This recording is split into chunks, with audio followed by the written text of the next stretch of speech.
And as KSLA News 12 Jeff Farrell discovered, the clergy would help the government with potentially their biggest problem, us. From my cold, dead hands. Charlton Heston's famous declaration captures a truly American value, the overarching desire to protect our freedoms. But gun confiscation is exactly what happened during the state of emergency following Hurricane Katrina in New Orleans. U.S. troops also arrived, something far easier to do even now thanks to last year's elimination of the 1878 Posse Comitatus Act. That forbid U.S. troops from policing on American soil. If martial law were enacted here at home, like depicted in the movie The Siege, easing public fears and quelling dissent would be critical. And that's exactly what the Clergy Response Team, as it's called, helped accomplish in New Orleans. Jeff, the primary thing that we say to anybody is let's cooperate and get this thing over with, and then we'll settle the differences once the crisis is over. Such clergy response teams would walk a tightrope between the needs of the government versus the wishes of the public. In a lot of cases, these clergy would already be known in the neighborhoods in which they're helping to defuse that situation. For the clergy, one of the biggest tools that they will have in helping calm the public down or obey the law is the Bible itself, specifically Romans 13. Because the government is established by the Lord, you know, and that's what we believe in the Christian faith. That's what's stated in the Scripture. Civil rights advocates believe the amount of public cooperation may depend largely on how long they expect a suspension of their rights might last. And see, here is Mother Jones. Should Obama control the internet? It says right here, Senator John Rockefeller, goes by J. Rockefeller, has announced they need to end the internet, that it's bad, and that private companies will have government hubs tied into them to snoop on everyone without warrants and to be able to shut down the web instantly. See, right now the government has to get warrants and go out and seize all the hubs.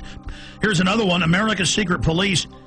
Intelligence experts warn the proposal to merge two Pentagon intelligence units could create an ominous new agency.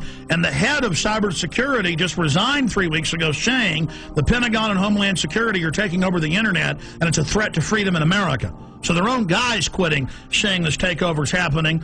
All the radio and TV in the nation under the emergency alert system in '96 under a federal law and executive order, FEMA is wired into the transmitters themselves and cable to take over all the systems and broadcast anytime they want. Before, the stations would tune to a signal themselves. Now that's out of their hands.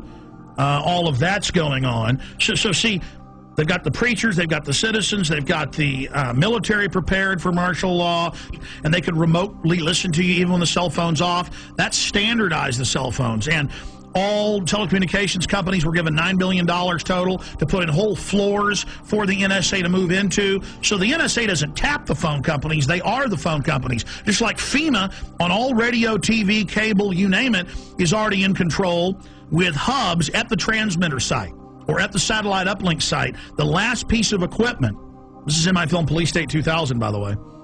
See, I was sitting there talking to the engineer in 1996 at KJFK-FM, and he calls me over and goes, look at this, Alex, they're ordering us to do this. Here's all the secret documents. We're not supposed to show this to anybody. And I was sitting there reading it. FEMA takes over through this. Everything you do goes through this system. I mean, that's what you hear when it goes, bang, bang, bang. You know, this has been an emergency alert system. That is a federal test tone going via shortwave radio transmitters, dials in, and takes control of your radio station. And that's what they say right here. During emergencies, when they're rounding people up and arresting them and shooting people, their job is to keep the media shut down. They don't have to come arrest Alex Jones. They hit one button, the internet shuts off. They hit one button, In the not-too-distant future, a self-proclaimed intellectual elite will rule every aspect of our lives. People in the world are content to stay as first or second level maggots. The economy is emerging from the recession. We have to keep geoengineering on the table. Implementation depends on motivation. An alarming and possibly catastrophic disaster. Already the path has been chosen. The design set in motion decades ago. Their endgame? Complete control. Water. Air. The economy. Population and even human logistics will all fall within their purview. The goal? to acquire all the natural resources of the planet and bring them securely under government control. All activities of mankind will be monitored, accounted for, and controlled. Legislation pretending to address concerns about the environment, national security, and financial stability will in fact be used to erode the very foundations of liberty and to enslave the population. This will all happen in the name of security and progress. Alluding to the notion that this is all for our protection, this will not miraculously occur overnight with the sudden proclamation of martial law. It has been happening incrementally for at least half a century.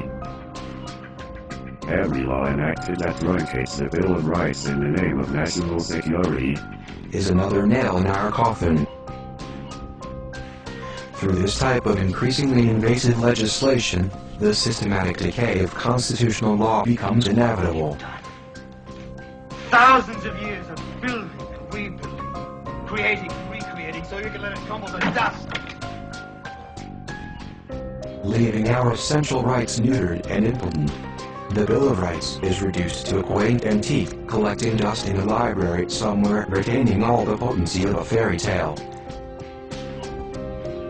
Martial law, called a more politically neutral catchphrase, is practiced with an iron fist. The implosion of the economy has begun by design. The United States dollar is under attack and losing value every day, while the cost of living continues to skyrocket. New laws that will effectively double taxes are already on the books and ready to be implemented. Nothing has been introduced to help homeowners with their now default loans. But at the same time, money is generously given to bankers who give themselves huge bonuses during one of the worst economic downturns in history and dry up loans to small businesses. All the while, the economy spirals downward at a free fall rate. As the citizens of the United States lose their ability to take care of themselves, the government conveniently steps in to save the day. Capitalism gives way to socialism, and then without much notice, into the neo-dark ages of the one-world government-style dictatorship. Once this task has been completed and the control grid is firmly in place, they can play their final trump card. Fema counts. And by design, we will welcome the salvation with open arms, as any alternative will surely seem like suicide. Once they've been properly enslaved, they gain control over the rest of Earth's natural resources. Humanity. America, here's what you need to know tonight. I'm, basically a rodeo clown. If you have any kind of fear that we might be headed towards a totalitarian state, look FEMA trailers, FEMA prisons, FEMA camps. I want proof. If they exist, I want pictures. I lost sleep last night worrying about this story, thinking about this story. But when I see, 9/11 victim family on television or whatever, I'm just like, oh, shut Well, up. yesterday we talked about debunking conspiracy theories. The only thing that I answer to is myself. And I just want to be able to look at myself in the mirror and also sleep at night. Glenn Beck, a year and a half ago, said that Ron Paul supporters should be arrested and that the Army should be used against them, and that they were dangerous terrorists. Try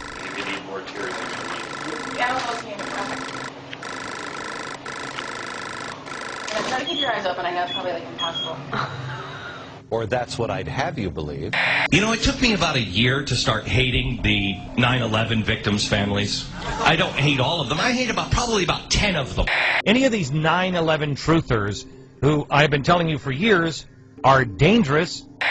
Guy Fawkes. This guy was a British terrorist who tried to overthrow the government by blowing up Parliament and killing everybody in it. Paul's supporters called the donations, and I'm quoting, a money bomb. It's really not the way I would go, tying my movement in with a historical terrorist attack. You're right. There's a strain of isolationism and anarchy in the American tradition, which Ron Paul is tapping into.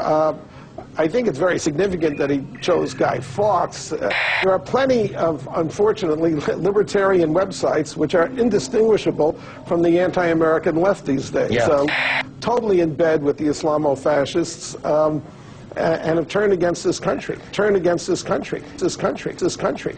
Where am I wrong? The Ron Paul Revolution. I think it's meant to be a catchy slogan, but I fear some of his fringe supporters are taking the word revolution too literally.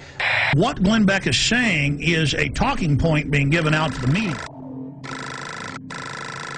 And this is going to drive the conspiracy theorists crazy. I'll add this. They're making me say this. Help. Because we were seeing Bill O'Reilly and Sean Hannity say it. We were seeing CNN hosts say it. We were seeing Joe Scarborough say it. And I said, that's a talking point.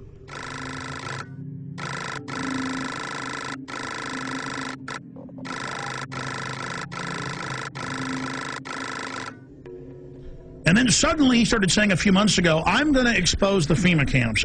If these things exist, that's bad, and we will cover it. If they don't exist, it's irresponsible to not